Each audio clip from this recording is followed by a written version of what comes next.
Hello, friends, and welcome in to the All the Spoilers podcast. My name is Ed, And I'm Isreal. and today we're going to be talking about the 1986 film Henry, Portrait of a Serial Killer, directed by John McNaughton, starring Michael Rooker, Tom Towles, and Tracy Arnold. And those are really the only three actors in the movie, really. But Yeah, basically. the first thing I want to talk about is that this is a genre of movie that I like to call a portrait. And some other examples of that would be like Citizen Kane, Barry Lyndon, the Stanley Kubrick movie, and my favorite of this style of movie, There Will Be Blood, where every scene, every line, every piece of music, every movement, every character all directly relates to the one person that the movie is about. In this case, Henry, Michael Rooker, the serial killer. And we start the movie with just a dead woman in the Dude, grass. that soundtrack though, dude, that was so good. Like that eerie, like while it's the intro credits and showing the body, that music was good. Yeah, I guess actually the movie starts with that music, watching the credits, and it's a really cool 80s horror style music, maybe a little John Carpenter-ish. And the main composer, I didn't look him up, but his last name is McNaughton, so I assume that it's the brother or relative of the director. But we get the creepy music as the credits come in, and then a dead woman laying in the grass, kind of looks like the side of the road or something. She's wearing a ton of makeup. I think she's naked as well. She looks, Yeah. because of all the makeup, she kind of already looks like a hooker. And the music sort of intensifies, and we're getting these sounds of struggle, these echoing, far off sounds of struggle that we take to be the sounds of the murder when it happened. So we're just watching her kind of zoom out on her and then cut to a diner with Henry. Michael Rooker is in there finishing his meal. He leaves a little tip and gets up. And the way we're looking at him is all from behind. We're not seeing his face. It's kind of adding to the creepy factor. We already assume that this is, even if you don't know Michael Rooker and his voice, we're already assuming that this is the killer after having just seen the victim in the ditch. And he gets up and pays for his meal. And he has a quick little conversation with the waitress there. He just says, "Oh, you got a real nice smile." And this was in the 80s when women knew how to take a compliment. And so she just says, "Oh, thanks." And, and the two of them go about their day. He goes out to his car. And now What a cool again, car. yeah, I think what is it? It's like an old Buick or something. Something, But yeah, like a Chevy of some, I don't know what kind. Yeah, it was with, cool. and the license, or not the license plate, but there's a bumper sticker that says the moose is loose. I I have no idea what that means, but I laughed every time I saw that. And so he gets in his car, and now as he drives away, we're cutting back and forth from images of more victims, and then just him driving along normally, playing like some kind of corny ass, like maybe 50s style rock music or something. Yeah. I looked in the credits, and the band was called like Kid Tater and the something, like, and that corny name kind of fits the style of The music that was song. playing. Yeah. But we're cutting from that corny ass shit to the murder victims. And again, we're getting the weird um echoing sounds of struggle and screams as we're looking at these dead people. Which was just done so well. Like I love that Mhm. that like just like that it didn't actually show the murdering or whatever, and it like just like kind of like showed you the end result and then had that little like background like echoey, like it was just such a cool way to shoot all those It's a like little bit it just creepier that way when oh we're yeah. not just getting full on gore slasher stuff. And we can talk about that a little bit more later. But we're seeing uh, like an old couple who apparently run a liquor store, shot in the head, and probably the most disturbing um, image in the movie. There's another looks like a hooker, and she's tied to a chair with a glass bottle shoved into her mouth, Yeah, and that was just metal, just dude. That blood was everywhere. whew. And I think there's one other one, but I don't remember what that one was. But all just cutting from that terrible shit to just this normal guy who, tells the lady she has a nice smile and tips well, and just driving normally, listening to his corny ass music. Yeah. But then he pulls in to a mall parking lot, and we see that he is looking for a new victim. He's watching women come out of the mall, and this scene is actually a great contrast from The Cell, where this is very realistically portrayed. You can see in his eyes that he's weird. You can see in his eyes that he's very careful. He's like adjusting his rearview mirror to look at people and stuff. He's not just like staring kind of slack-jawed, clutching a dolly like Vincent D'Onofrio in The Cell. And The Yeah. Cell was super cool. Don't Oh get me yeah. wrong, but it was over the top and probably unrealistic. What we're getting from Henry is is very real, and also in a way, like you said, we're not seeing the actual murders. So we're kind of seeing only what other people would see of him and the end result. But we're not seeing that stuff in the middle that leads to somebody getting caught. So he finds a woman that he's going to follow, I suppose, and follows her home, and the music is playing, the horror music is playing, I believe, and we think that this is going to lead to another victim. But as he gets to her house, she gets out and her husband comes out the front door to greet her and help her with the bags or whatever. And then he's kind of pissed, and so he starts the car. He seems a little frustrated and upset, and he starts the car and drives off. That she's not gonna be the next one. But Yeah. And I think before that, didn't they cut to the airport where Otis and they introduced the other characters like before? I believe that's coming up right after uh, this next scene. I'm not quite sure the order, Okay. Yeah, it doesn't really matter. but Michael Rooker Henry doesn't isn't going to kill this woman. He doesn't have the opportunity to. But he ends up seeing a woman on the side of the road hitchhiking with her guitar case or whatever, and he picks that woman up and gets in the car. Everything seems normal. He's just, where are you headed? Oh, yeah, I'm going into the city. Hop in. And so he takes the woman, they drive off. And now we cut to the airport scene. Yeah, where it introduces Otis as a character, which that guy. And what was the other girl? The Tracy's or Becky was her Tracy like Arnold is character is name? the actor, and yeah, Becky. Yeah, Becky. And so like apparently he's picking up his sister.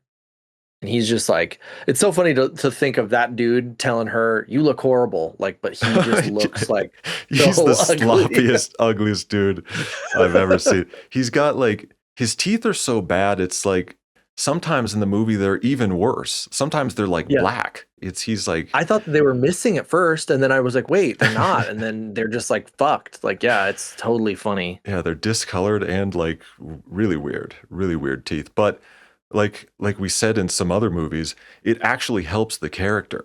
Yeah. If this weird dude had just perfect straight white teeth, he wouldn't be as effective a character Yeah. for what he's trying to do here. He definitely fit the role, like, with his look. Yeah.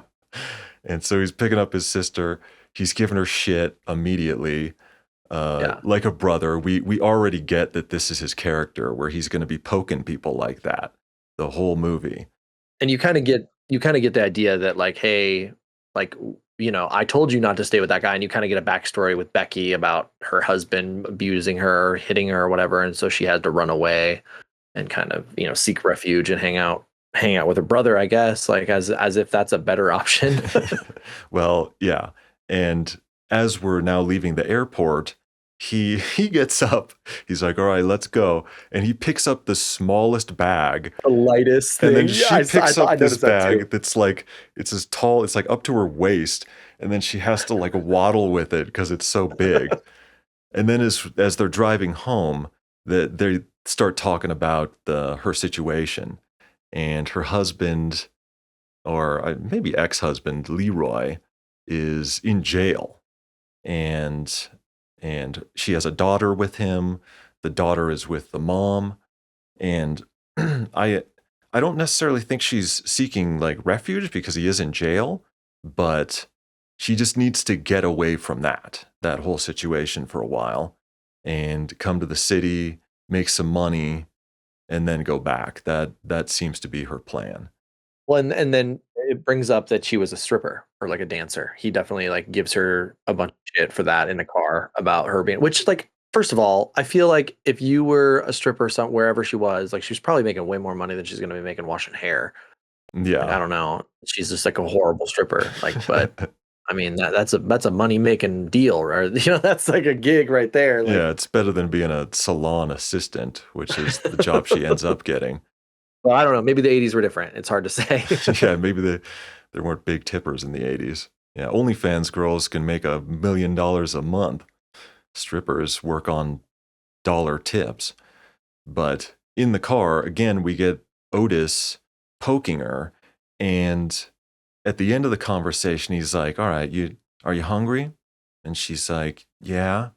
And he's like, "You think Leroy's hungry too?" Because she's like, "I don't want to talk about him anymore." And he's like, "All right, we'll just go get something to eat." But then he just has to bring it up again, and So he's funny. just doing that all the entire movie, and it's so funny. It really is, especially because she's the kind of character who starts getting mad and like Yeah, you poke her and she's gonna squeal. So yeah. that's what those kind of guys want. Oh, yeah, yeah. Well, so then you cut to they're in the kitchen, and they're, like, just Mhm. talking and giving each other more crap, and Similar stuff. She's talking about getting a job or whatever, and that's where yep, he's talking about her being a dancer. And and this they is when Henry is introduced to Becky. yeah, they mention a roommate, and in walks Henry. And the first time you see it, it is kind of weird and tense to just realize that, oh, this guy is living with Otis, and now he's going to be living with the girl. And he walks in with the fucking guitar case. And Yeah, again, so it's a great sort of thing where we didn't see anything happen. We just yep, know. And Henry is really, he has a very even sort of speech pattern. I would say he has like a stutter or like a speech impediment, but he almost does the way he talks really slow and doesn't really seem to have the words all the time. And so he comes in with the guitar case, and Otis is like, "Hey, where'd you get that?" And he's like, "I picked it up," just very casually. And Otis pulls it out and starts playing. And now we introduce Becky to Henry. and she can't keep it in her pants, man. Her eyes are just like Yeah, she's like, "Oh, this is a man right here." But yeah, that's a big part of her character, I think, is she's kind of naive. She seems to make the wrong decisions a lot, especially about men. She already married and had a child with a dude who is now in jail or prison. And now she's looking at Henry like she wants some of that. And we see Henry here. He's being a nice guy. He's being real polite to the Yeah, like he woman. got that guitar. He said, "I got this for you, Otis. Like I got this guitar for you." Like, which Yeah. is He's hilarious. he's offering gifts to Otis. He's being real polite to Becky. And when Otis or whoever says, "Oh, Becky, she's going to be staying on the couch," Michael Rooker, Henry, immediately says, "Oh, no, no." Like there's a look in his face like I could never let that happen. Like you take the spare bedroom and I'll take the couch. And so they argue over that a little bit, but she accepts and then offers him a beer or something. But he's gotta go. He has work to do. And then we find that he actually does have work to do. He's at the moment working as an exterminator, spraying for bugs around these houses. And he's talking to his boss and he wants a little more work or whatever. They're having a little conversation about that. And as the boss leaves, he's like, "Oh, you forgot your spray can." And the guy's like, "Just keep it, or hang on to it for the next job, you know." And so then Henry drives off, and he drives into a little neighborhood. Nothing is explained. We're not being told anything. Probably the music is telling us things a little bit, but he pulls up in front of a house, just walks right up to the door, knocks on the door, and a woman answers. And And so, was this the same woman that he cased earlier? I thought it was, but I couldn't really tell through the screen. yeah, I didn't think so, but it possibly. Because I could have swore that the guy out front was that husband playing with the son, and then he like essentially used that as a reason to go in there. But I mean, it was hard to like. Well, She looked that familiar, but like I said, it couldn't have been that, because then we see what happened to her later, and it doesn't appear to have been anything happened to a son and husband. But there's no dialogue happening here. We see it all from afar. We're looking down the street and sort of angled at the neighborhood here. And like you said, there's a father-son throwing the football around on the sidewalk, and he just walks up right behind him, goes up to the front door, and we're still looking at a distance at them. And she's talking to him through the screen door, and you're like, "Yeah, lady, stay behind the screen door. Like, don't." And you even see a little bit, if you're really paying attention, she's like, "No," she seems confused, and she's like, "No, we don't, we didn't, we didn't hire an exterminator or whatever." But eventually she agrees and lets him in. And again, there's nothing spoken here. And we just see her let him into the house and close the door, and the scene ends for now. and then the next scene is the next scene Otis at work. Is that what the next scene is at the gas station? I And then think like they so. cut to yeah, it's like yeah, because it's just essentially him, and it's he's introduced to like the high schooler who's like, he's just like, you could tell he's just hates his job and is not doing a really good job helping that old lady. And then eventually, because he's essentially like checking the tire pressure and loading up gas and doing whatever, But he's not whatever you doing that. do, She's like, "Can but you he's check not. under the hood?" And he's like, Yeah, "Yeah." And he just looks for 1 second, and he's like, "It's all good." "Oh, everything's good. Yeah, can you check my rear left tire?" And we see him just kneel down. He takes out his little air gauge, but he doesn't use it. He just like taps the tire a little bit and stands up, and he's like, "It's all good." And she's like, yeah. "Thank you so much," and hands him a tip out the window, even though he didn't do shit. And then he goes over to, there's a high school kid over there, looking to buy weed from him. And they're both shit talking each other like crazy. It's kind of Yeah, funny, yeah. because that's probably the only unrealistic thing. I mean, I don't, I wasn't buying any drugs in the 80s, but if I was a high school kid, hypothetically speaking, if I was a high school kid buying drugs from an older person, which is that's what happens. That's who you have to buy from. I would not be shit talking him. Otherwise, he would not be coming around selling me this shit anymore. He would, Yeah. this would not be happening. But apparently, that's what's going on. and he tells him he wants to buy some, and he's like, I'll meet you in the parking lot at the school. And the kid's like, no, dude, fuck you. Stay away from the school. I don't want you coming to my football practice. And he's like, okay, then you don't get nothing. And the kid's like, okay, fine. You can come to the practice, be there at 6 or whatever. It's just funny how many times they switched money back and forth. Like he's like, here's the money, and then he's like, well, I'm not going to do that. Well, whatever. And then he takes the money back, and then he's like, all right, and then he gives it back, Yeah. and then at the end he just does a little like, Yeah, he's like, and then drives away. Like it was such a funny interaction. Like I can't, yeah, like that was and not that's believable. Like Otis. that That's like Otis high doing the school tongue character. thing. Yeah, Otis was clear, and then he's like pervert. Like it just adds to Otis's character, but like also super unbelievable that like a kid from high school would be like in that. But I mean, but maybe in the '80s, you're right. Like it could have been.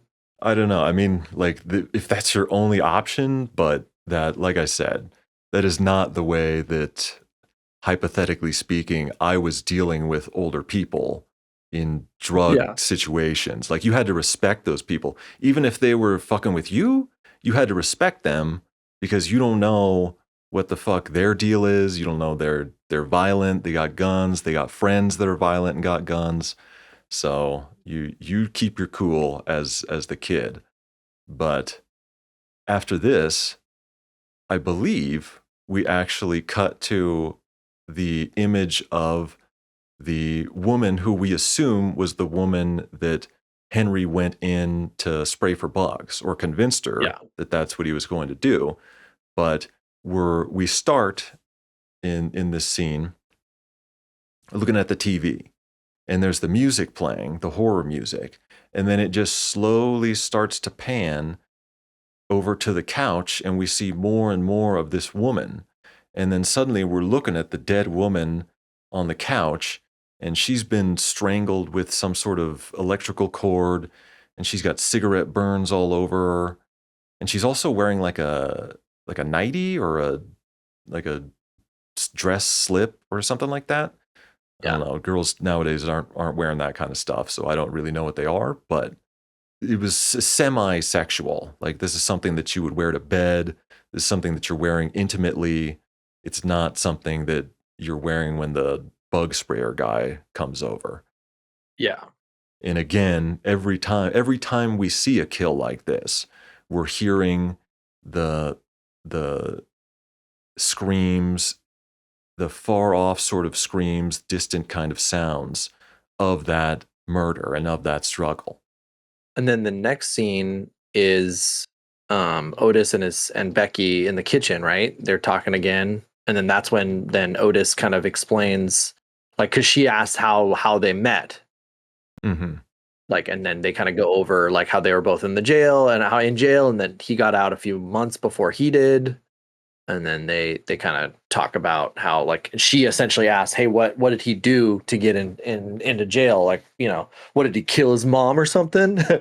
And Otis says, Yeah, "Yep, that is what he did." you And she got it. doesn't believe him. She doesn't believe him. He's like, But he and killed we her with a baseball bat. mhm. But we also, the scene is quite important because we learn that now Otis was in jail as Yeah, well. So he's selling drugs to high school kids, so he's doing some stupid shit, yeah, but he was caught for something. I don't think they ever say what it is, but no, they're having this conversation about what Henry did. He said he killed his mama with a baseball bat. But don't tell him I said that, or I'll beat your ass right off, he tells her. And yeah, you can tell that he's very serious. He knows that this is what the man did, and he's been living with them. So he yeah, he can sort of understand his personality. And in the middle of their conversation, Henry comes home. yeah. And so they have to cut that shit. Well, and then immediately Otis is like, essentially goes and what we would expect would be going to get that kid weed or whatever. He has like an errand to run, so he leaves. He might even be rolling a joint at the time or Oh, something, because he he is is. he Yeah, is he like is smoking rolling. in the house a little bit. I couldn't tell if it was a joint or if it was a cigarette. Well, if it was a cigarette, he'd probably have the bag of actual tobacco, Yeah. probably, but It was, Yeah. you know, we know that he's like smoking weed or whatever, selling weed. So he's got a little But then baggie and he's he like, rolls his joint. I got an errand to run, and then Becky's all like, "You want to play cards?" Yeah, she's just Dude, Becky. what this scene, like I'm like watching this scene and I am just like every single time she says something, I'm like, what the Yeah, you're fuck? like, bitch, shut the fuck up. Like this, Why are like you talking to him about this? the way that this conversation went, I was just like, what is happening right now? Like this is so like cringy and like not like how any conversation would ever happen. Well, it's also the one thing that semi makes it realistic is, like I was saying, how naive she is, how she makes bad decisions, and how she falls in love easily. Yeah. And I think that's kind of what's going on. Like I think her sexual desire for him, and also Henry, he does seem like a nice guy. We Yeah. sympathize with him. To this point of the movie, I'm still sympathizing with Henry, even though we know that he's killed all these people. Well, and I think a lot of that is because we haven't seen him kill any people, Mhm. which is like a cool, which is another thing back to what we were kind of talking about with all these, like, it just showing the bodies. Like the fact that we have not seen him murder anybody, he is kind of clearly like, one of those characters that you actually can, sympathize with and be like, oh, this guy is like, he is a nice guy. Every time that we've seen him interact with someone, it's essentially been a nice interaction. He's a nice guy. He's nice to women, and he's a hard worker too. Like when he was talking to his boss, like he wanted more work. He's like, I was looking for more work. Like most people, when we see Otis, he is not looking for more work. Like he doesn't want to do shit. Like that's the kind of guy Otis is. But we're sitting here now with Becky and Henry playing cards at the table, and she just starts bringing up his family, and we're the whole time we're like, shut up, like don't be talking to him about this. This is not the track you want to go down. But she asks him about his dad. Apparently his dad had some kind of bone disease. I think he was a trucker, and then he had some kind of bone disease and lost his legs, or maybe it was the brother with the bone disease. But his father had to have his legs amputated, and his brother was sick with some kind of bone disease or something. And then he said he was dead. Like she's like, what happened to him? He's like, he's dead. Mm-hmm. And then she starts to open up about her father. And the first story she tells is that one time my daddy bought me an ice cream cone and I dropped it on the ground and he slapped me and made me pick it up and eat it. And that's a pretty funny story, I have to admit. But the next story she starts telling is not, Yeah, where she's like 13. when she's 13, her father came into her room and told her to take her shirt off because he needed to see how she was developing. And then she goes on to say that, she said no, but he hit her and did it anyway. And from that point on, he started coming into her room a lot. And he just said, I have a right. I'm your dad. I I feed you and I let you live in my house. And she tried to tell her mom, and she says that her mom said that she didn't believe her, but she knew that she was lying. She knew that her mom knew that her father was doing this stuff. Yeah, well, and she even says that like I got to the point where I just let him because I didn't want to get hit. And then I was like, I thought I was pregnant a few times, but luckily I wasn't. And so that's how you essentially find out that they, had sex, which is like, you know, what a way to have it over cards. Like, Yeah, with this guy. And then I think I don't think she straight asks him. Maybe she does just ask him about his mom. I think she No, no, does, no. yeah. She does. She says, Otis told me that you killed your mama. Is that Yeah. true? And he's like, well, I guess I did. And then she says that, he said you killed her with a baseball bat. And, Well, or no, well, no, he says first he that he says I stabbed her. stabbed her. And then she Yeah. says, I thought Otis said you killed her with a baseball bat. and he says, "Well, Otis must be mistaken." And he has this little tick sometimes that we'll hear throughout the movie, where when he gets a little upset or nervous or whatever, he says stuff like that, mistaken, and he'll kind of click on it and draw it out. And so then he starts talking about his mom, who, well, the first thing he says about his mom is she was a whore. That's the first thing he says. And then he Yeah. starts saying that she would bring guys back to the house, she would fuck dudes, even when his father was there, who is the has no legs. And so he's got his legless father laid up, and his mom is bringing back dudes to the house to fuck and making him watch. And she would make him wear a dress and watch and laugh at him and really weird ass shit that I can't even imagine, like, what is going on in the mother's mind when Yeah. she's like, she's gonna make her son wear a dress and watch her fuck dudes. The only thing now, actually thinking about it, because I wasn't really thinking about it before, but she is getting off on cucking her husband, I think, essentially. And the boy is the husband's son. And so she's doing it to him instead. And then he goes on to tell how he killed her. And he just says that one night she hit him with a whiskey bottle and he shot her dead. And then she's like, "Well, I thought you said that you stabbed her." And then you see this weird confusion come over him. Yeah. And he's just like, "Oh, yeah, I stabbed her." And I think what's going on with him here is maybe a number of things, but I think the main thing is that he has killed his mother so many times in his head that he doesn't really remember it straight. This week, he thinks that he shot her after she hit him with a whiskey bottle, because that's the fantasy that he's been going over in his head at this time, this week or this month.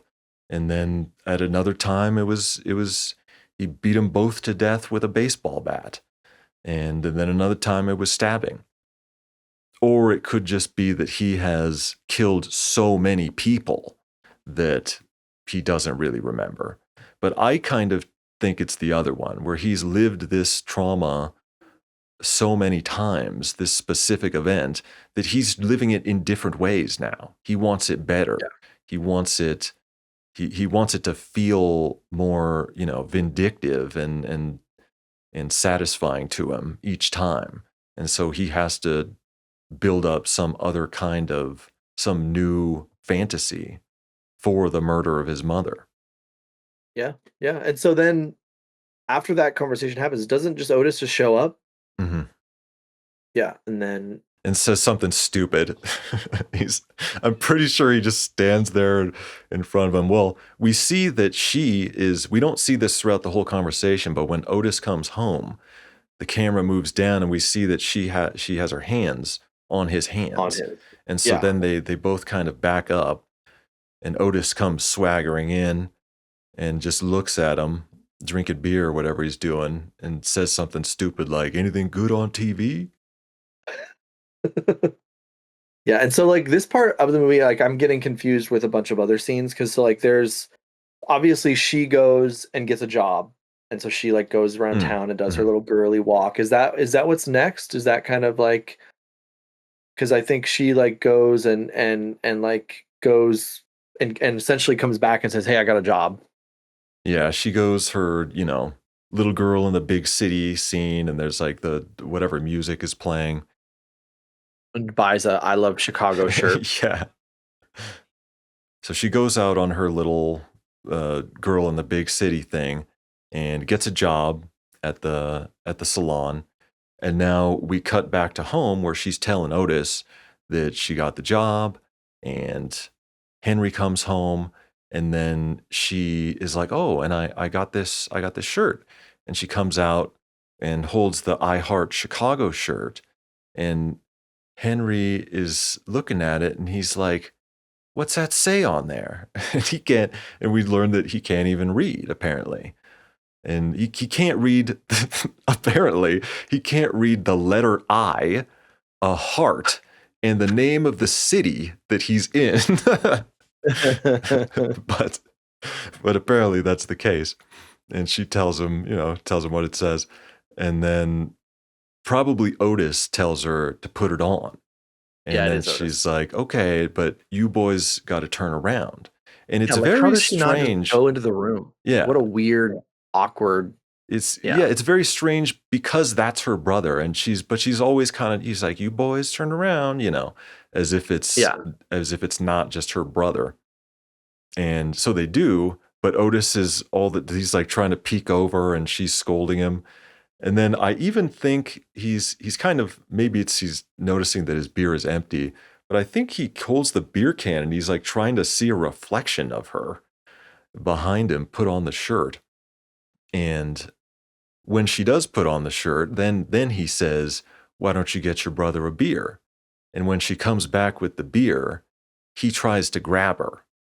Kiss her. He tries to kiss her. Yeah, he tries to grab her and pull her in for a kiss. And Henry grabs him by the short hair on the back of his neck and says, don't do that, Otis. She's your sister. And Otis is immediately like, hey, I'm not going to. I'm sorry. And Henry, again, being a gentleman, really. Like then he says, tell her you're sorry. So Otis does. And then he says, tell her you'll never do it again. And he does. And then he lets him go, but lets him go real hard. And Otis is kind of like, man, fuck. Like, and you can see in his eyes that Otis does not like this. He does not like being manhandled. He's the guy who wants to, because this is what people do who want to poke you all the time. They're trying to assert some sort of power over you in every situation. Every time you come in the room, they want to make you a little uncomfortable because that gives them a little bit more power. And so a guy like that, now he's been manhandled in front of his sister like this, and you can see in his eyes that he's like boiling. But Becky just says, it serves you right. Well, and then doesn't she be like, hey, why don't you boys go get a beer? Like, go make up. Like, go, clearly, like, why don't you guys go out and get a drink? And I'm like, I'm just like, how is this girl, like, this is so crazy. But then they're like, and then he's like, I don't know. What do you think, Otis? You want to get a beer? I guess I could get a beer. And then they just go. Well, it's her character is a little bit strange, but it does make sense because it's very awkward in the room. And Michael Rooker Henry, he's trying to clean up, and she's like, no, I'll do the dishes. I don't mind. It's fine. But then she leaves the two guys just sitting at the table, kind of with this tension hanging between them. And so she suggests, why don't you guys go out and grab a beer, and I'll take care of the dishes while you're gone. And so they Henry doesn't really give a shit, but Otis is the one that needs convincing. But Henry does realize that he needs to be amicable here. He's, he roughed things, he messed up the situation a little bit by being rough. So he's trying to be friendly and asks him, do you want to get a beer? And he's like, well, I guess so. Let me go freshen up a bit and I'll be right back. Man, did he freshen up? Oh yeah, he comes out with the greatest looking 80s fucking shirt. It's like it's shiny. It's got blue spots all over it. Like his collar was like all the way down too. It was just like there was like blue circles on it. Like it was so great. Like clearly like satin or like silk or whatever like material, dude. It was like one of those. What's the movie? Shirt. Like The Night at the Roxbury or whatever, where they're always wearing those kind of shirts. But what's even funnier is that he kind of comes out still sulking, but he's wearing the fucking shirt. And he just looks so funny. And he brings Michael's or Henry his jacket, which was, clearly like he's like here. And so then they go on for a boys' night on the town. I guess they didn't get their beer. Yeah, it doesn't appear that they got any beer. They went straight to the street corner where they could find some hookers. And but there's the sort of corny rock music playing. And then there's the hookers there, and they're leaning in the window or whatever. They open the door to get in, and when the door slams, the corny fucking music stops, and we get the horror music in. Now we're in the alley with these two or four, and they're fucking, but the horror music is going on. And as the camera moves up on the car, Henry's in the back seat and he's leaning over the woman, and then he just fucking snaps her neck back there. And then the other two in the front seat are like, huh, what? And the woman turns around and is like, oh my God, Linda, or whatever the hell her name is. And immediately you can see how even Otis is like, what the fuck? But he's been to prison before. We know kind of what kind of guy he is. And so when the woman tries to run, he does grab her. His first instinct is to grab her, even though he was like, what the fuck did you just do? And when he grabs her, Henry just reaches up in the front seat and snaps her neck too. And Otis is just sitting there like, what the fuck? This scene happens so fast, and Yeah. it's just so violent and so matter of fact that he's just gonna kill him. This is what he's Yeah. gonna Well, do. and he just immediately takes him out and just dumps him in this alley, grabs the other girl, grabs her, dumps her, she drops her heel, he kicks the heel, and then just gets in the car and they just drive away. Like as if it was just so. Yeah, and Otis is still stunned in there, and he has to tell him, he's like, Otis, well, I'm driving then. And he gets him out of the driver's seat and he drives. And then Dude, now this next. they're sitting in the fucking car just eating burgers, dude. They're just Well, eating and you could burgers. tell that Henry is eating, but Otis is just sitting there like holding his like coffee and food and just like kind of staring off. But then every now and then Otis is just like looking at him, just eating like nothing's like everything's totally fine. And He's like, you feeling any better? He yeah, says and like, so Henry looks at him and he's like, you feeling any better?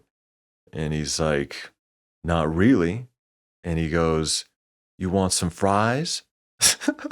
And he holds the fucking bag open, and Otis is like, looks at him like, fuck you, do I want some fries?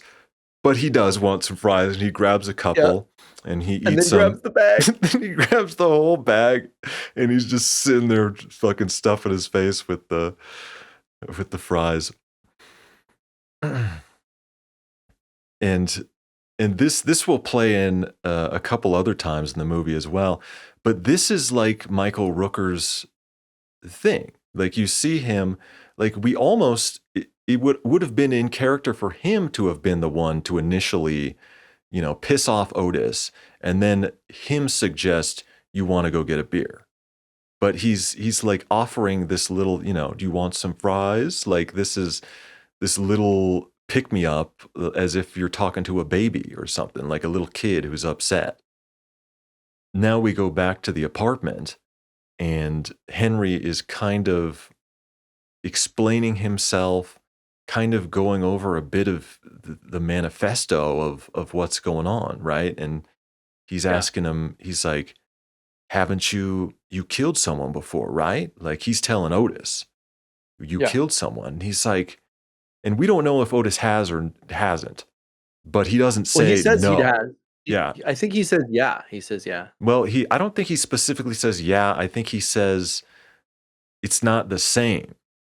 No, And I think he said I did. It was like but it was different. yeah, he And says then it's and then different. Henry's like, no, it wasn't. It's a matter of life and death. Like it's either you or them. Mhm. Like and so But it was like he's trying to like. Henry's way of saying that, it's almost like it is because I say so. The way he's telling them, but this was you or them. This was life or death. It's always the same and it's always different. He says that to him. And Otis is like, man, what the fuck are you talking about? And I think that's when he says, it's you or them. You know what I mean, Otis.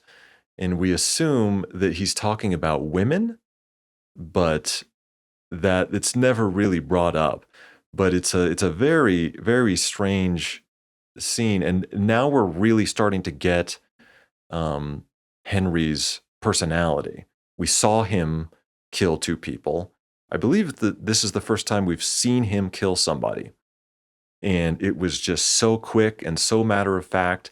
And then you see the way that he talks about it now, where, he's almost drilling it into Otis that this is the way things are. And it is because I say so.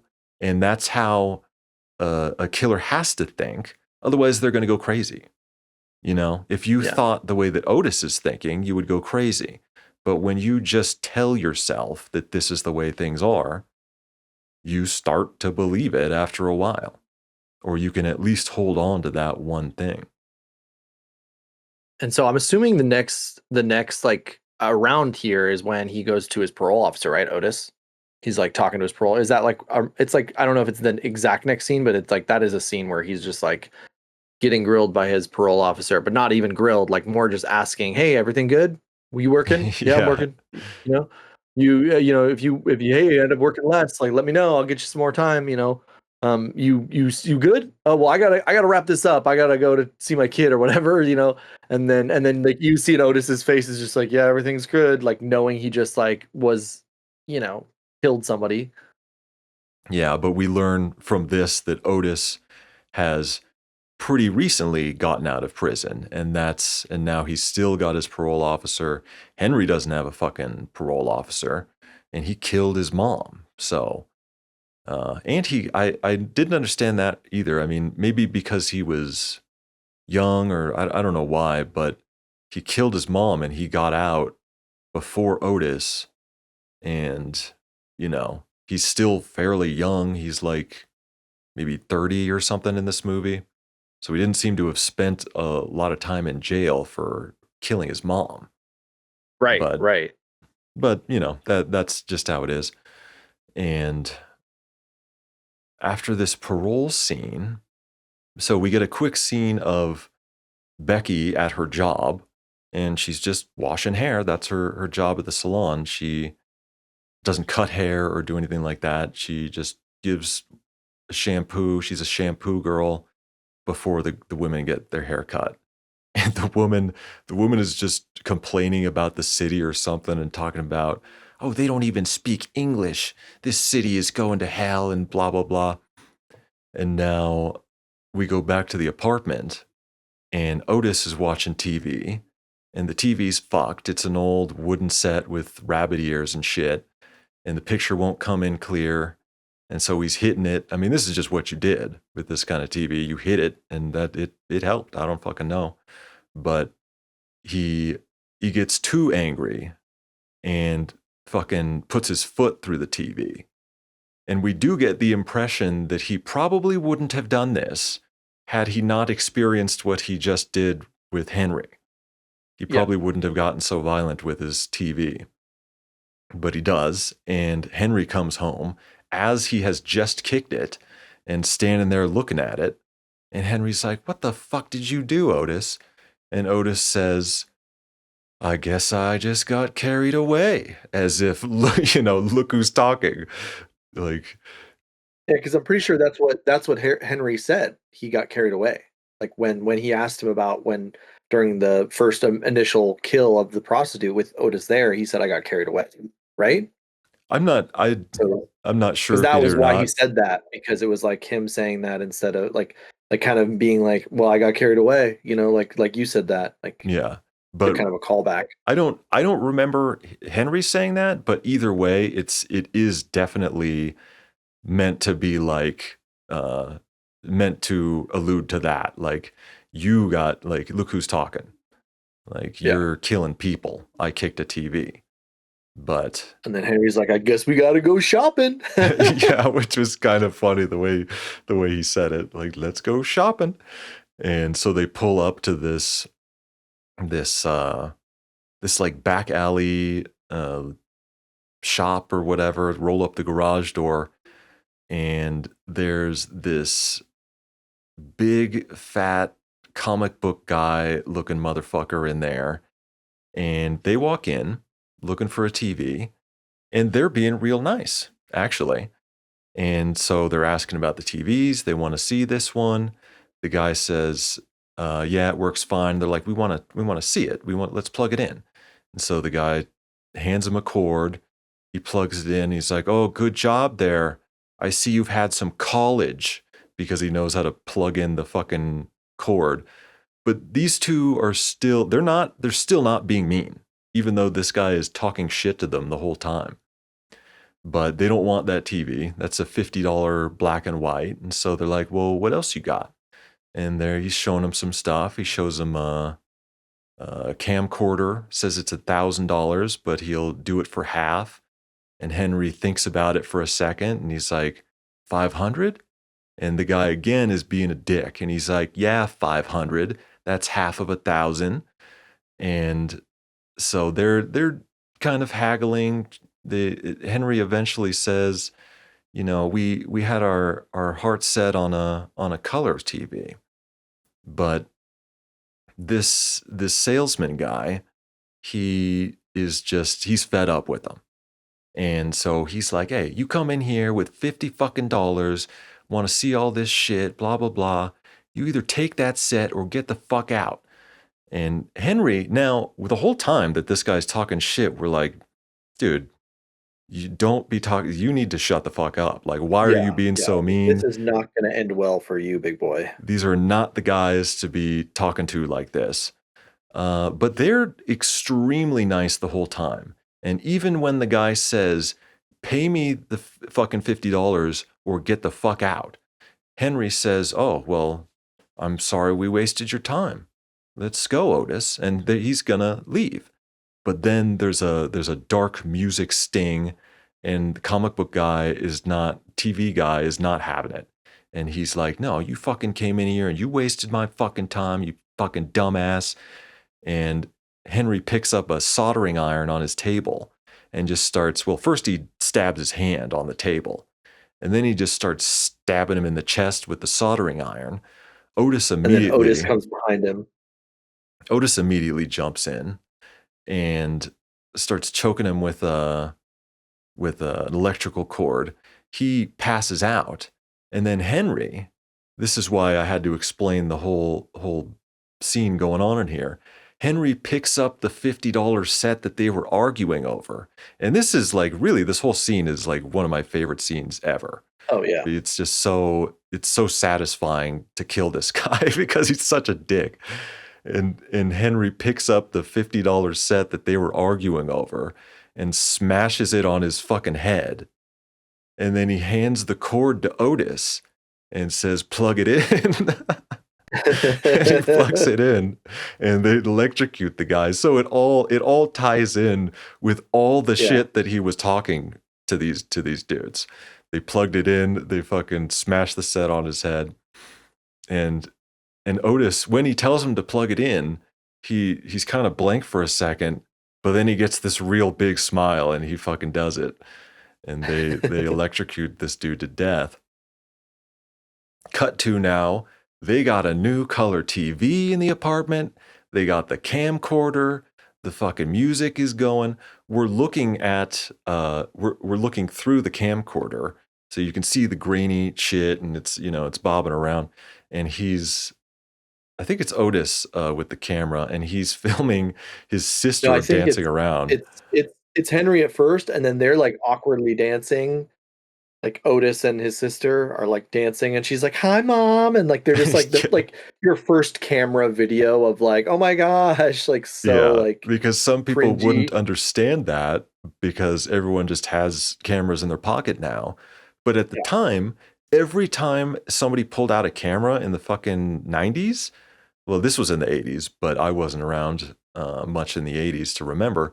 But like in the 90s, someone pulled out a camera, and that's what everybody did. They fucking hi.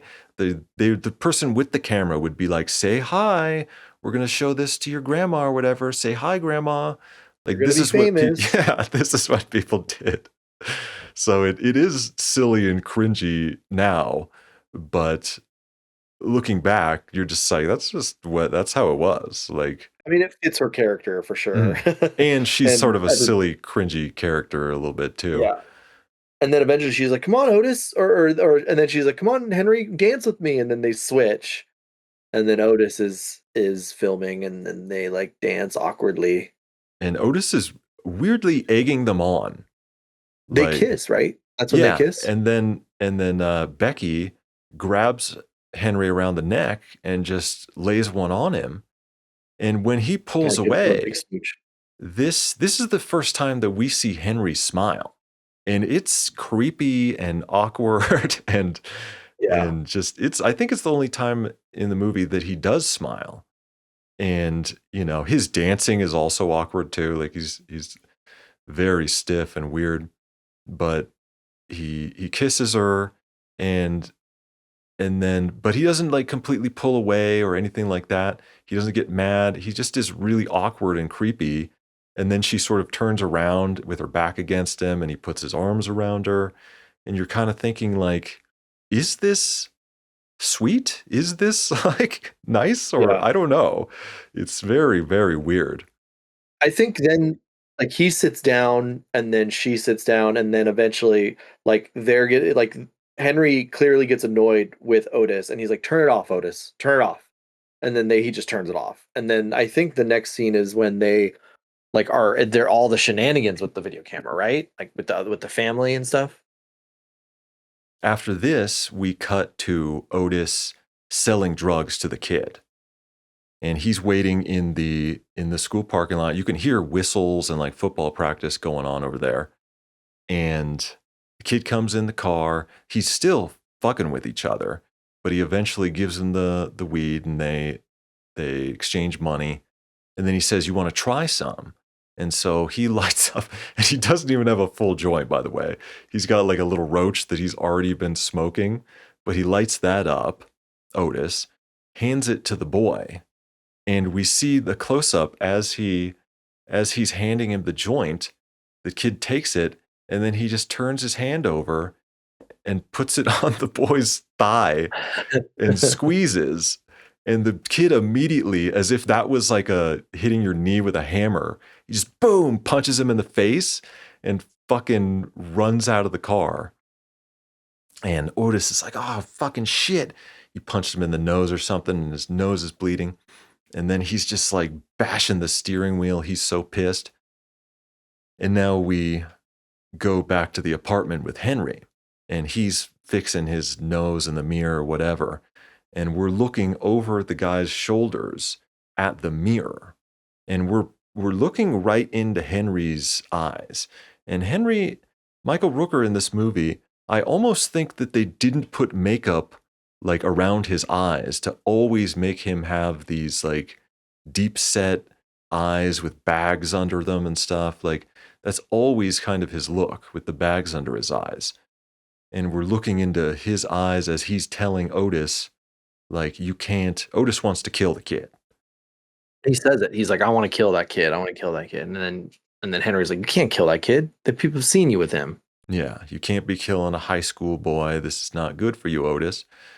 And Otis is still mad, and we're kind of maybe expecting him to get that same look in his eyes of like, fuck you, Henry, like when Henry grabbed him by the hair. But he's not. He's he's calming down, he's doing what Henry says, and eventually he's just like, "Well, I'd like to kill someone." And then Henry says, "Say it again." And he's like, "I'd like to kill someone." And so he's like, "Let's go for a "Let's go ride." for a drive." Yeah. Again, that's his thing. It's time to go shopping. Let's go for a drive. And so they go out and they're driving along. We don't know what they're gonna do. They've already, they've picked up these hookers, they've done weird shit, and what they They're in, do, like, a tunnel. they go to like an underpass tunnel and pull off to the side. And as they're driving, Henry pulls out a gun and just hands it to him. And you can tell that Otis is like, what the fuck? Why do you got a gun? And Henry has to like move the gun away because he's like pointing it at him when he Like hands it's it to loaded. him. And he's like, but where'd you get this? And he's like, well, it's easy to get a gun. I can make a phone call and get a gun. And they pull over on the side of this underpass, and he tells him, go pop the hood. And he gets out, hands him the gun, hands Otis the gun. Otis puts it in the back of his pants like that. And then Henry goes over and he's trying to flag somebody down. And he eventually gets a car to stop. The dude pulls off, and just the friendliest, nicest guy. Like, he jumps out with a smile. He's like, It's hey like, dude, guys. there's no way that dude knew anything about cars. I know, dude. Or is just driving around in the middle of the night like that. Like, that dude is at home He was tucking like his Flanders. he's tucking his kids into bed, getting ready for church tomorrow. That guy was too Yeah. nice. But he shows up. Hey, you guys need any help? And Henry says, I don't know, Otis. Do you need any help, or can you do it yourself? And then Otis, Oh, it just has like a smile that yeah, Otis just has a huge smile, pulls out the gun, and shoots this guy 3 times. And then at that point, he is laughing and yelling. He's having a great time. And Henry says, you feel better now? And he's like, yeah, I sure do.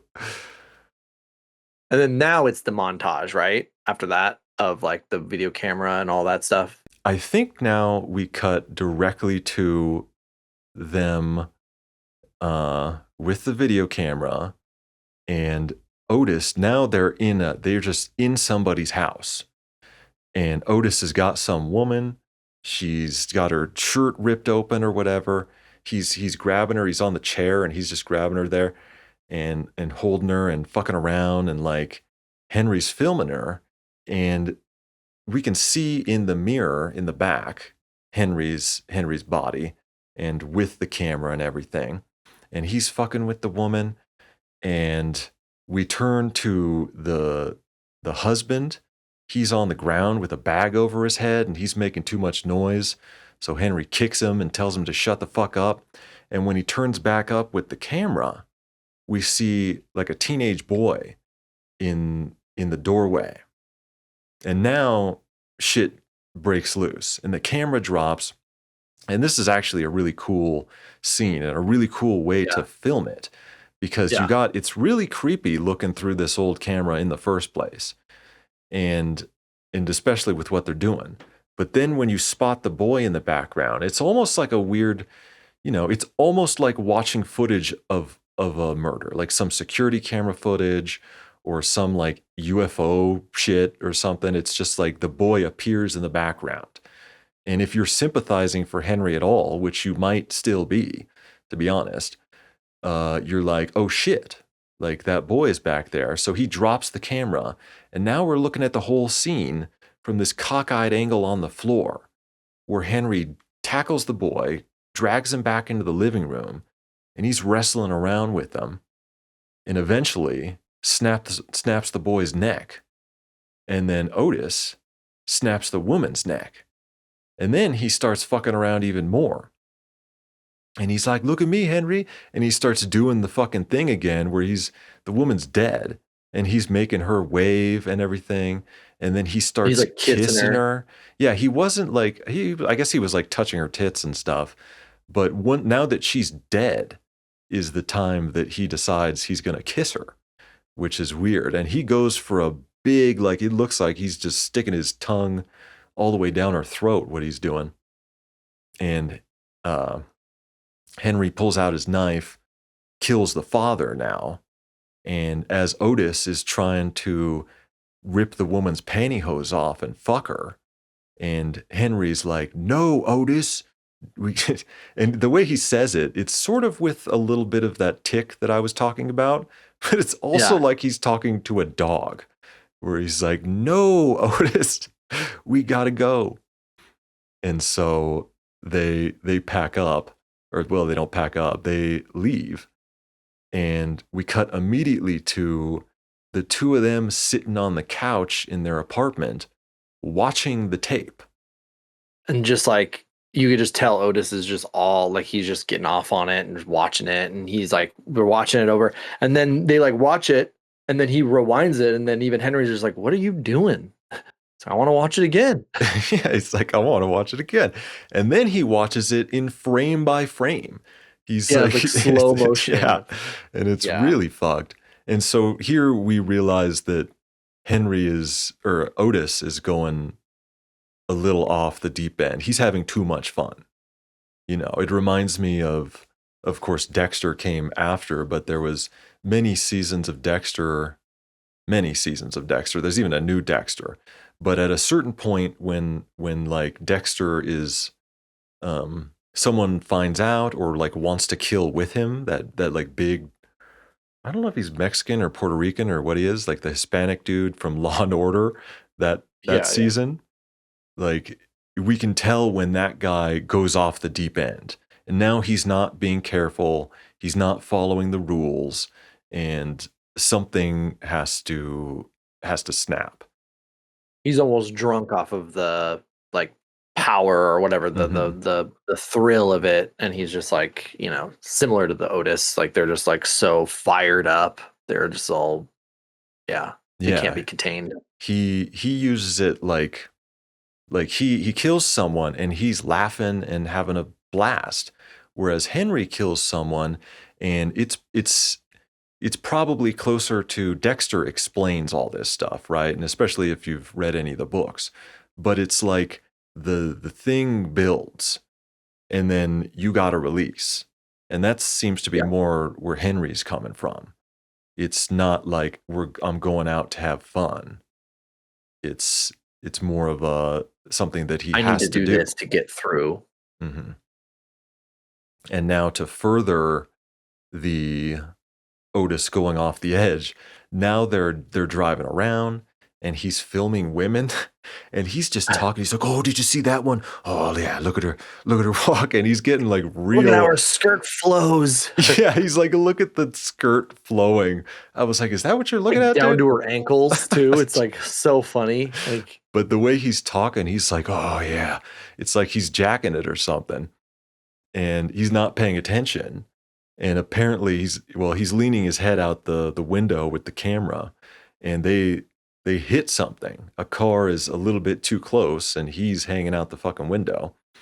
And so they bash into against a vehicle and smash the camera. And now the two of them are arguing about, he's like, "Henry, you fucking look what you did." And Henry's like, "Well, you were the fucking one hanging out the window with the fucking thing." And he eventually just gets pissed and hurls it out the window. And you're kind of like, "Wait a minute, dude, there's a tape in there." And you can actually see the tape. It hits the ground and you see the tape is still full. well, then Otis is just like, um, he's like, oh, I want to get a beer. You want to get a beer? And then he's like, not particularly. And Yeah. then and then he's like, well, I want to get a beer. And then he essentially just like opens the door for him. He's like, all right, go get a beer. Yeah, He's like, I will. this is another moment of the weird tick that Henry has. He's like, "Well, if you want a beer so much, Otis, go out and get yourself one." Like he has like the weird tick, and and then when he gets out of the car, Otis, he's like, "I'll see you later." Like Otis doesn't seem to think, he thinks it's just another one of those things like, "Oh, we'll have a beer and it'll cool off." Yeah, But Henry doesn't seem that way. He seems a little bit more mad agitated. Yeah, because, what's his face? He's because Otis is risking him. And right, oh, actually, right before this scene, uh Michael Rooker is Henry is explaining more of the manifesto. He's like, if you shoot someone with a 45, you don't shoot another person with the 45. Like the police will pick on to these patterns. It's like your fingerprints and you get yourself caught. And he's explaining all this stuff all while Otis is filming two bums beating the shit out of each other over a fucking sandwich or something. And it's Yeah. just so weird watching, like, I don't know what those, it's, they're just sitting in the park filming these bums beating the shit out of each other and having this conversation. Yeah, it was very strange, just them like, but I mean, it made sense. It was a nice way for him to kind of explain, hey, like there's rules essentially, like him Mhm. explaining his own rules. Like you gotta follow. You can't kill these people the same way because the patterns are what really get these cops onto us, and we have to just be random, and then no one will know, and you just got to keep moving and blah blah. And it was like, yeah, it was Mhm. cool. I mean, yeah, it was silly that It they're was fun. like I thought it was a watch great like as scene, a but bum fight is happening, this yeah, conversation is going on. I thought it was a great scene, but it was just so Yeah, weird. I was like, what are the, like, this is never, they're not even saying, like, man, those bums are crazy or anything. They're just yeah. filming No, the they're just like bums beating filming it, each other up. And they almost just, not addressing it. yeah, they beat the shit out of the one bum. They like take his sandwich or whatever the fuck and leave him like by the river. And Henry says something. Oh yeah, when it him with his manifesto and sort of just um, believing something and saying that this is the case. When they kill the two hookers the first time, uh, Otis is saying like, "Yo, what if somebody finds that? What if something happened?" And Henry's like, "Nothing happened. I don't know nothing. Do you?" And Otis is just like, "No, I don't know." And Henry's like, "Well, good then. Then nothing happened." And it's another one of those things where if you don't think about it, then it doesn't exist. Like that's kind of Yeah. what Henry keeps trying to say. So now cut to after Otis, gets out of the car, he drives home, and then he's now Henry is sitting there with Becky, and then she explains, "Hey, I think I'm gonna go back home. Now that like I think I quit my job, I'm gonna go back home, and Be like with her you want to come daughter. with? Yeah, I'm gonna go see my daughter. Blah blah. And she wants him to come with her, which Yeah, makes no sense. Again, no, she's already falling in love with him. And she's already seen him be weird and violent, even if, well, I mean, her childhood experience was weird and violent. So for him to, and what he did with Otis was to help her, was to protect her. So to her, he's her knight in shining armor. right, right. And he doesn't want to fucking go. He gets real weird and awkward, but But he does say, "I'll think about it." he says he'll think about it and he still wants to be a nice guy. And so he says, uh, let's go out for dinner. I'll take you out for a steak dinner. A really strange line, I think. I got a new Visa card I want to try out, which Yeah, I've never she's heard like, "You got a anybody say. Visa card?" Yeah. She's so impressed. And he's like, yeah, what kind of people you think he was associating with? Like he's fucking, he's going to pull out his Visa card and the waiters are just going to like fly to the table like, yes, sir. What can I get you? But they, they go out and we don't see anything that they do or anything. And that's perfect. That's fine. We don't want to. We cut almost immediately to Otis passed out with a bottle in his underwear. And Henry walks in the room, and on the TV is the freeze frame or the frame by frame video of the murder in the house where he was trying to fuck the woman or whatever. So he's sitting there passed out, just watching the damn thing when Henry gets home. And Henry walks in and just very calmly turns everything off, takes the tape out and puts it in his pocket. And then when Becky comes in the room, again, he's just so calm and natural. And he's like, oh, he's passed out. And he tries to leave. But she grabs him by the arm and takes him into the bedroom. which doesn't have a door. It's just a sheet over the door. And they're in there. They're kissing and she's touching him. And he is the most awkward human being. He is so frightened of this woman. She takes her shirt off. He doesn't fucking know what to do. He's so scared. And as we're looking at the two of them, sort of kissing and hugging or whatever, Otis peels back the sheet hanging over the door, and he's like leaning there against the door with a big fucking smile, acting as if that's not his sister that's just like in her Yeah, bra making out totally. with a guy. Like he's watching and takes a Yeah, swig of his bottle. And he's like, "Am I interrupting anything?" And they're forced to stop. And Michael Rooker is just like, "Oh my God, thank you." Like that's his yeah, like expression. He's like, he can't believe he was saved by Otis essentially because he didn't know what to do with this woman. right, And right. and now he's like trying to get out of the house. Yeah, I gotta go get some smokes. Yeah, You he's need like anything?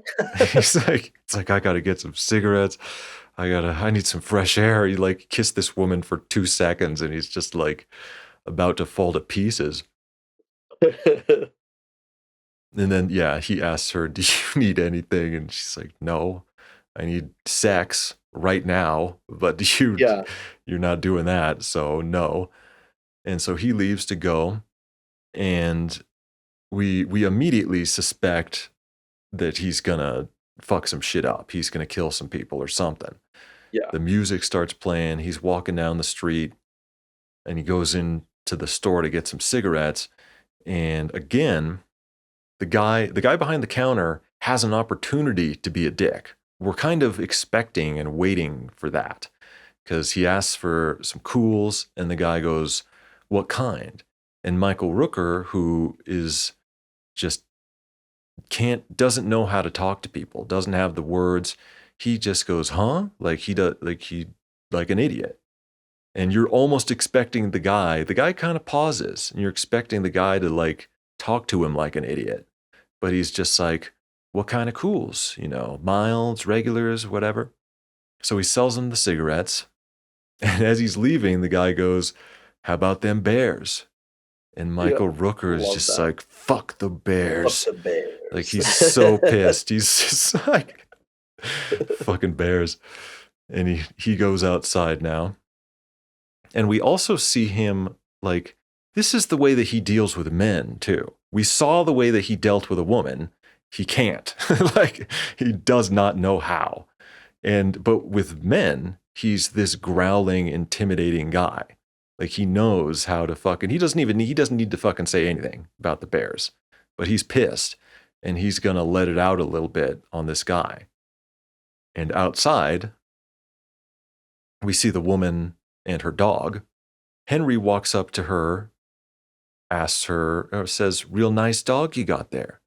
And again, to key in on the fact that he doesn't have the words and he doesn't know how to talk to people, this is the same shit he says to everybody. "You got a real nice smile, real nice dog." He says to Becky the first time he meets her, "Those are real nice earrings." Like he just Nice doesn't, shirt. yeah, he just doesn't know how to interact with people. He doesn't have words. And this is part of the reason why I sympathize with him throughout the movie, because he's trying to be a nice guy to people most of the time when he's not killing them. But when he's having conversations with them, he's being a nice guy. But he just doesn't, he's not charismatic. He doesn't have the words to say to them. And like when I go out sometimes, I try to be a nice guy and I say hello to people. I say please and thank you. I say have a nice day. You know what I mean? And other people, they look at me and that's me being a nice guy.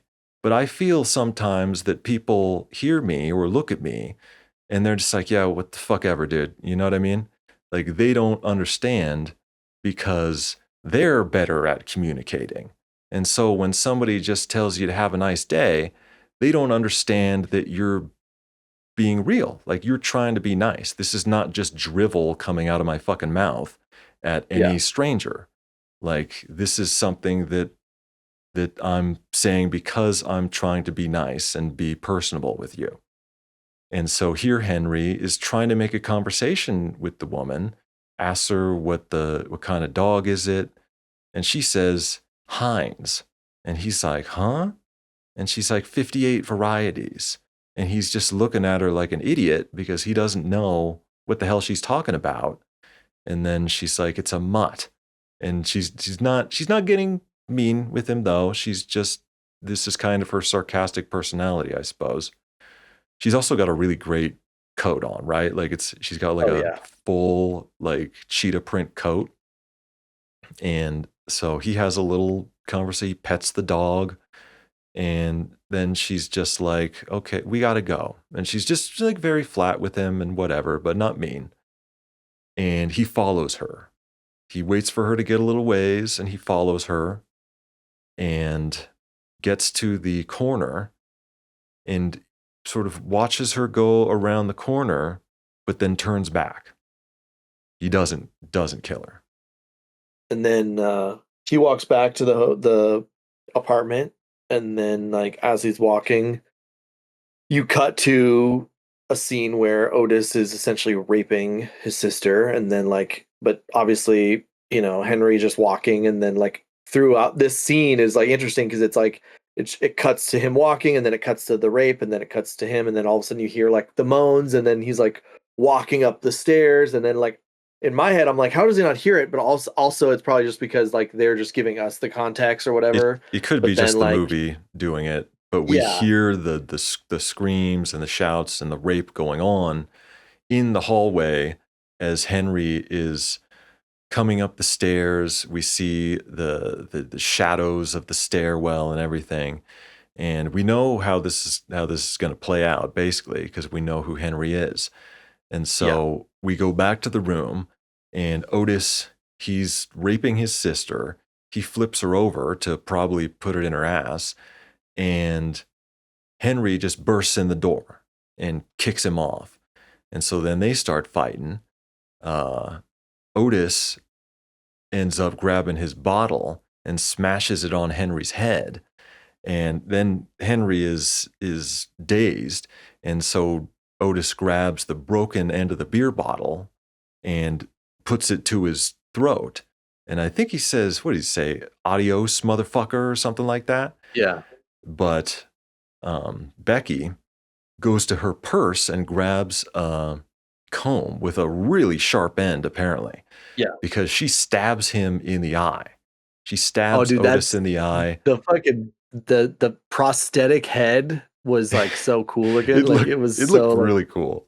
I like paused it to see, and like they have a stuck or like a frozen expression on the prosthetic head's face that's just like, oh, yeah. like it's really funny Yeah. looking. It And kind of she, reminded me of the head in Total Recall, where like when Arnold Schwarzenegger gets like launched out into Mars or whatever, and he just can't breathe, and he's just like, oh, yeah, it's kind yeah, of like that, but like for a split second. probably same era, right? So the special Yeah. effects were on the same level as that. But stabs him in the eye. He goes scurrying back. The music is going fucking nuts. It's so shrill and intense. And Henry sort of comes to or whatever, gets his senses back, grabs the comb knife and drags himself across the floor and just shoves it right into Otis's chest. And they now again the music is going nuts, and they're both struggling and screaming, and Michael Rooker is just jamming the comb. He's just driving it further and further until Otis stops moving. Now we have a little scene where she is What are we gonna do? Should we call the cops? Like, Becky is going nuts. He yeah, she's gets losing it. up, and we see from behind him an image of just the hand holding the knife coming towards her. And she's screaming, "No, no." But he's just like, "Relax, relax." And he drops the knife. He's not going to hurt her. And he just tries to get her to calm down. but she's just going fucking nuts, like to the point where Yeah. they're like shaking each other, and like, and then he starts screaming. This is the first time that we really hear him uh not just scream with anger, you know, and he's like, let me think. And he sits there for like a few seconds and then just grabs the body and takes it into the bathroom. And Tracy Arnold's performance here, Becky, like is very, very realistic. Like I feel Yeah. like her screaming, I thought she was gonna throw up. Like she was like gagging and Yeah. choking. She was screaming and crying so hard. It was extremely realistic. And Henry just takes the body into the tub, and we see him in there sawing something.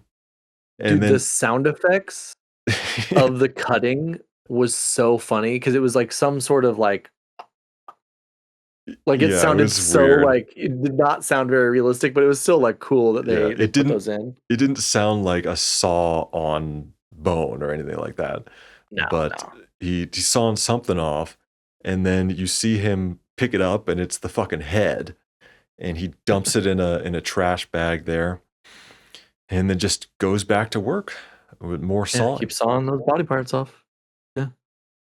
And then it cuts to him carrying suitcases and and like his bag, which dude, his bag was cool, like that like leather pouch, that little leather bag. And then like her blue suitcase, and then they go and essentially they leave and then drive across the bridge, and then Henry tosses the Otis over in like separate plastic bags over into the water. And then that splash, dude, and that scene where it just like showed the water was so funny. Yeah, that splash was actually really cool, and there's like a cool music thing that plays right along with the splash. And now we're driving away with the two of them in the car. And again, going back to Henry treating people like a baby, they're driving in silence, and he's just like, "You want to listen to the radio?"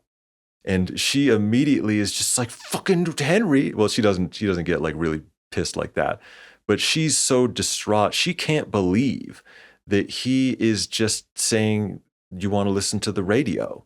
Like she's like, "What are we going to do? That was so terrible. This is insane, you know." And he's just like, you know, he doesn't care. Or he, not that he doesn't care, but he cares Well, it almost mostly. seems like he does care in his own like broken way, which was seemed a little out of character, but he was just like, well, I got a sister who has some horses, and like essentially is calming her down, and he's like, we can go there. He seemed to care because of her. He does seem Yeah, to have some sort of feelings for her, even if he doesn't know how to tell her or how to get these feelings out. Like he sympathizes for her. He likes her, just like he wanted to take her out to a steak dinner. Like he didn't fucking want yeah, to go with her to her mama's house and live with the stupid baby and some other dude's kid and stuff. But he didn't want to let her down either. And that's kind of what's going on here in the car, where he doesn't want to let her down. And so he's telling her, "We can go to my sister's place with the horses." And she says, "Well, what about Laura Lee or whatever the baby's name is?" And he's like, "We can send for her as soon as we get there." And she's like, "You promise?" And he says, "I promise." And then there's a little while of silence. And then she says, "I love you, Henry." And then he says, "I guess I love you too." And it's hard to see her, but the look on her face is like someone just punched her in the stomach. Like she just can't believe his reactions to things. The same as when she was trying to kiss him and get him into bed and fuck him. Like she just like couldn't believe that this is the how he was acting. And so I guess I love you too. See, that's interesting. I didn't notice her reaction at all. I when he said that, I just took that like, but like it's so funny. I didn't even think about looking at her if see what her reaction was there. Like I didn't even notice a reaction. I well, I saw it the second time. it was the second time that I watched it, and so I was looking at her face, and you see her eyes just get wide, like she, That's funny. because the first Yeah. time I watched it, I was just like, well, that's what he said, and whatever. But the second time, I could see that she reacted to that. Yeah. Well, and then he's like, "Now do you want to listen to the radio?" Or she's Yeah, like, it's "No." like he goes right back to the same thing of, So funny. you want to listen to the radio, like, and she's just like, okay, and so they listen to the radio, and again, it's like the stupidest fucking corny. Well, actually, this song wasn't the same as the corny other ones, and they obviously meant it to be this specific song because it starts off with a woman singing with this big reverb going, and she's like something about my mistake was loving you and blah, something like that, as Yeah, they yeah. drive off into the night now, and they end up at a hotel room, and he goes in, he's in the bathroom shaving. He comes out from shaving, and she's fucking around with the guitar. They brought the guitar, and she's saying, "Oh, I used to play, I'm out of practice now and whatever." And him, just again completely empty, just says, doesn't respond to that at all. He just says, "We ought to get to bed now." And then she just kind of nods and agrees. And then in the morning, Henry wakes up. We see him walk out of the hotel room with his tool bag, throw it in the seat, and he drives off alone. And further down the highway, he stops along the side of the road, pops the trunk, and just sort of waits there for a little while as cars pass. And then he hauls out her big blue suitcase from that she had at the airport. And we know that that's her in there because it's real fucking heavy, and we just know he left without Well, there's her. blood. There's blood on the suitcase as well. And he dumps her on the side of the road and leaves. And we sort of zoom in on the suitcase, and it kind of mirrors the very first scene where there was the dead woman on the side of the road in the grass. And again, we're hearing the sounds of struggle. And I didn't listen to it too carefully to pick out her voice or her screams, but we know that it was. Yeah. Um, and that's it. He just drives away. And that's the end of the movie. And it's just such a powerful, brilliant way to end this movie.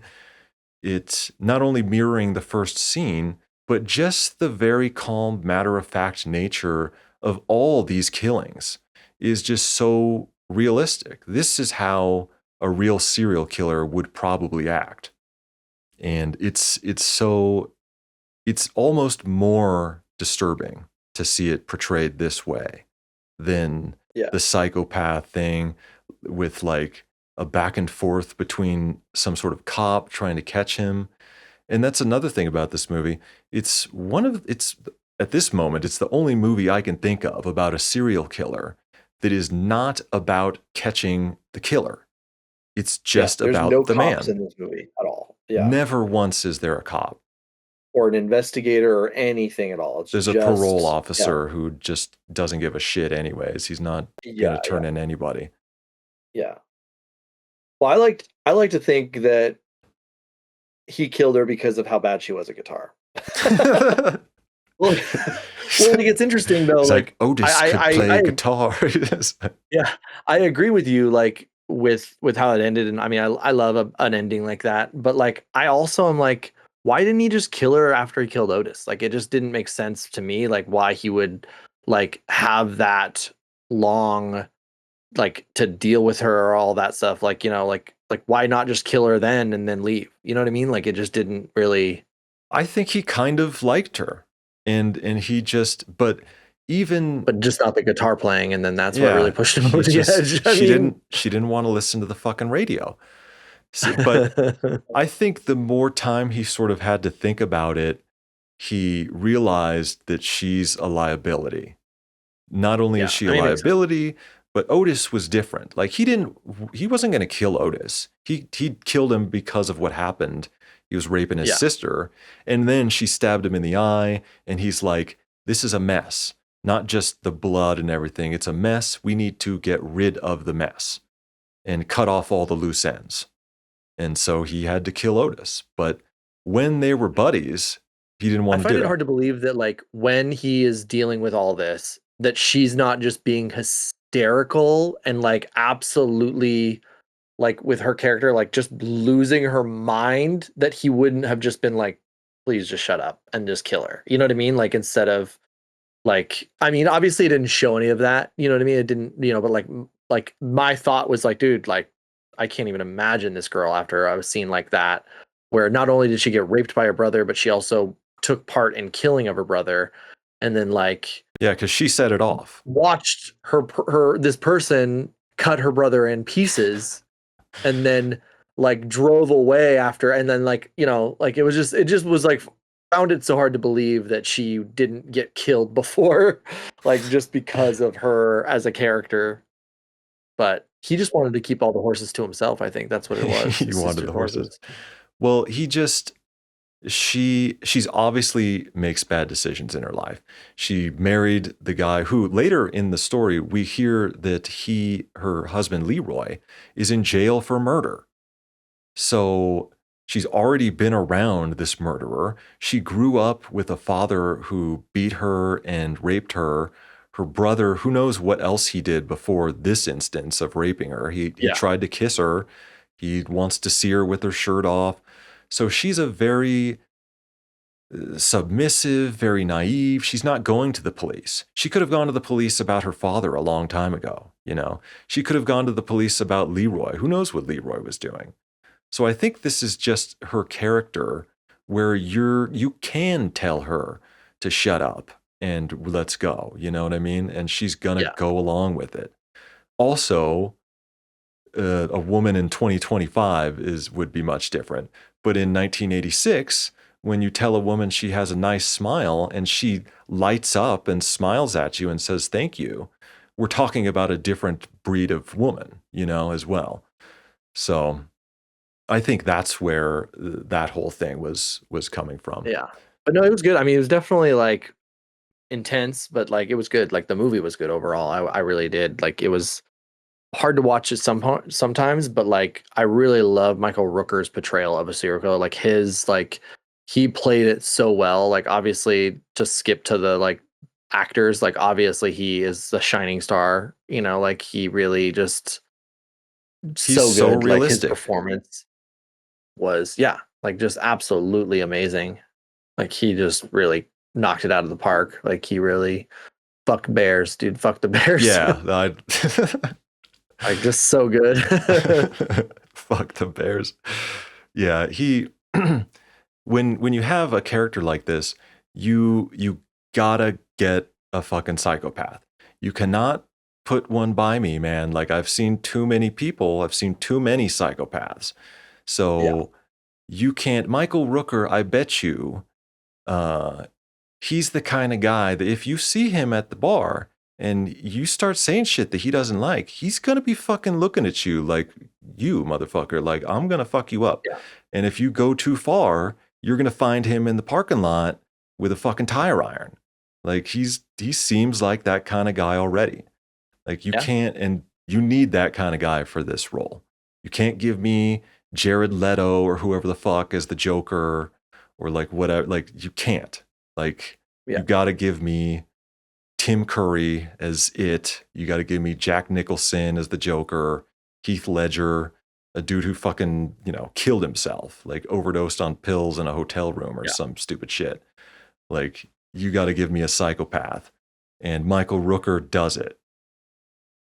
And my favorite actor in the movie though is Tom Towles as Otis. Like Dude, he he does play a great. he plays such a great character. He fucking Yeah. makes me laugh throughout the whole movie. And his character has the biggest arc. Like maybe the only arc, but he goes from, the joking kind of asshole to a killer, to not wanting to be a killer, to being like this over the top extroverted kind of killer who's just loving it, to going completely over the edge and raping his sister. But, like, you see a little bit of that stuff throughout him, like, like, that he's capable of it, but, it's like But he gets there in the movie. you see it all Yeah. come out slowly.